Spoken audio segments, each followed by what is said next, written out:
stand all close up on top of me like, yo, man, what's wrong with y'all, man? Jesus Christ, yo. You gonna get fired after this one. Keep it up. Okay, y'all. So I guess it's finally gonna happen. Not what most of us want to happen. Big Daddy Kane versus KRS-One. Ah. Now, if we go back to 1990, when I first approached Kane and Rakim, Kane always talked about it. He signed off on he was ready to go. And Mo D was ready to go. But LL never came for Mo, and Rakim never agreed with the Kane as much as we tried to make it RAPMANIA 2. Oh, God. Up until last year, Shan made a video wanting Chris. But see, a lot of people don't understand. There's rules of how you set these things up. And a lot of people be like, yo, Van, you know, ain't nobody gonna feel the Shan KRS-One thing. And this is like Versus was in the beginning, but I was talking to some people to let's do it. Let's tape it, put it together, pay-per-view it, and we all can make money. Then me and Kane had the conversation. And Versus wasn't interested.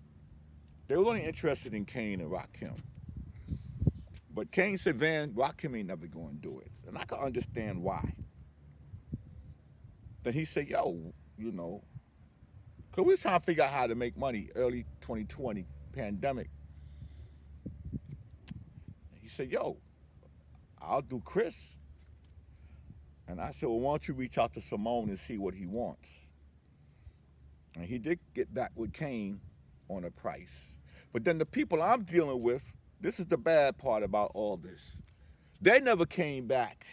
And they make me look bad. So now, let's fast forward to now.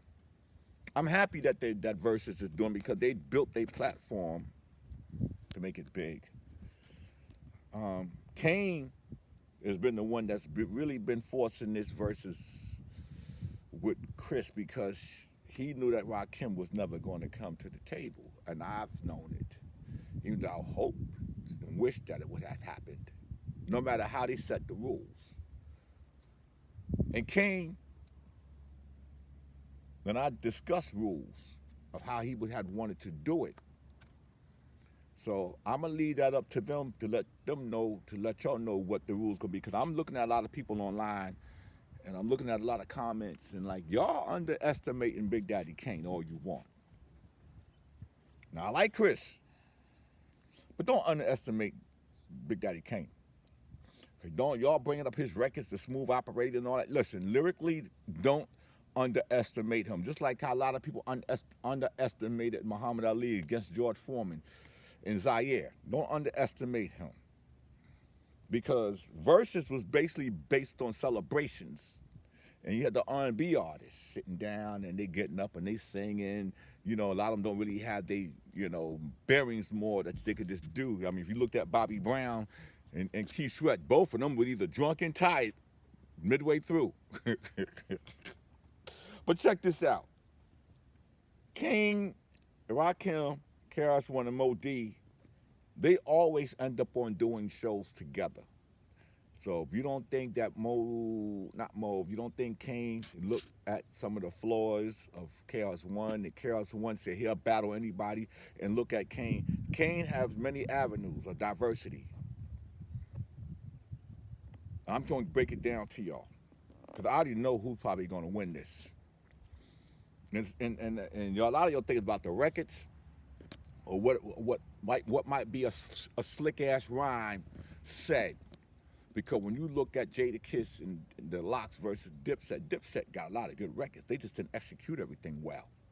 When you look at Big Daddy Kane, gotta remember, he's 53, KRS-One is 56. Now, let's look at our demographics breakdown of people in that age bracket that are social media savvy, from Thriller to Instagram. A lot of them are on Facebook. Most of them don't even know about getting on YouTube and check it out on YouTube. Most of them don't even know how to activate their page. Now, let's go back and look at the demographics. Kane Instagram followers, almost 1 million. KRS-ONE, 400 and change. 500,000 difference. Let's look at the demographics. Women. There are women probably from 35 to 50 that love Big Daddy Kane. I wouldn't know what the demographic on women for Chris because I felt he always had a big male following. And the hardcore women might have like